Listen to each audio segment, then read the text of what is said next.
Hello everybody! I know I have promised you a while ago that I will show you more cross models, and here we are.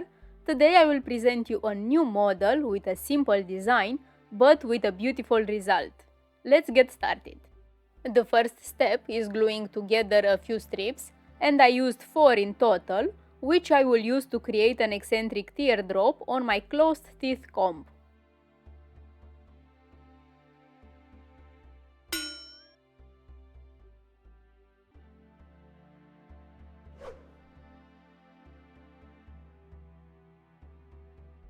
As always, you can check the link in the description to see how to create this shape in more detail.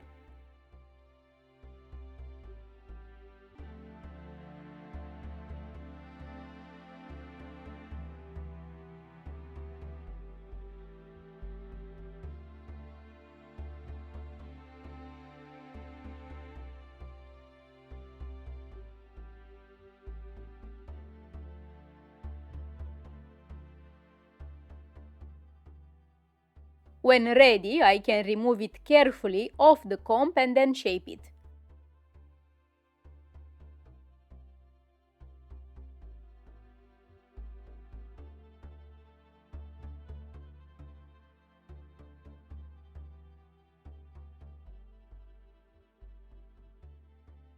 I believe I might be the first to shape it this way, and while I know I can't explain exactly what I'm doing, I hope the video will give you enough clear steps for you to understand the process.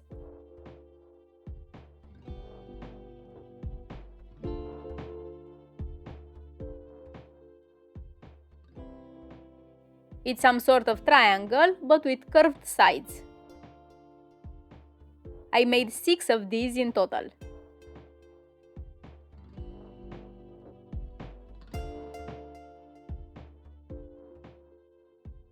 For the last part, another eccentric teardrop, I used 7 paper strips and I will shape the thicker part like some sort of arrow or diamond, like you see here. When pressing, hold all the teardrop really well, not to ruin the rest of its shape. You only want a part of it modified. The tip should remain the same.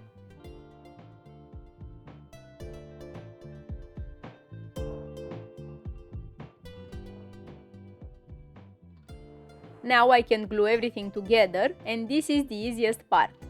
The arrow-like shape will be in the middle and all the rest will be built around it.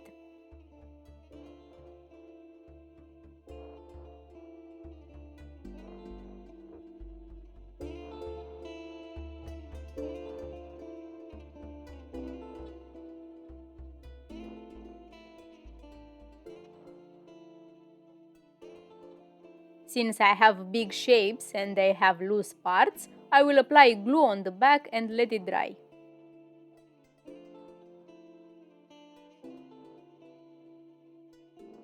If necessary, and if you consider your angles are not curvy enough, you can curve them some more with your instrument or whatever you have at hand.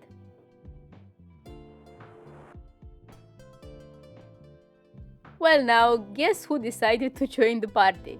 No, it's not a mouse, it is actually our cat that was very curious to see what I'm doing here.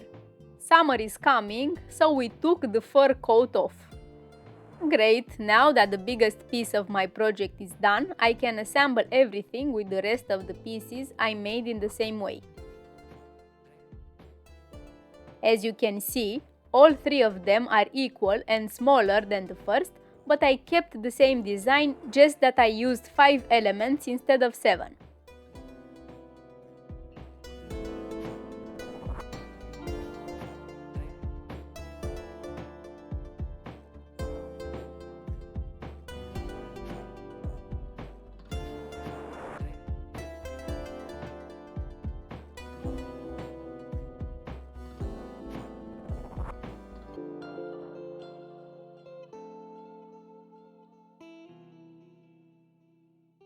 After gluing, something heavy will hold it together, and what would my project be without some bling? You can play with the colors and with the arrangement, but I hope you like mine as well. And that's it. Our cross is ready. So don't forget to hit that subscribe button and leave a like. My model for today was inspired by a silver filigree cross model that I found on the internet, and I liked a lot, so I tried to transpose it into a quilling model. Of course, angles and all the shapes did not end up exactly like the ones from the original, but that's the beauty of this art, isn't it? You create unique items with your inspiration as guidance and with a versatile material, all while enjoying the process as well. I have many more projects in my mind as well as many other crosses, so, time permitting, I will get to do a lot more and I really hope you do some of them yourselves. That's it for today. I will see you next time. Thanks for watching and take care.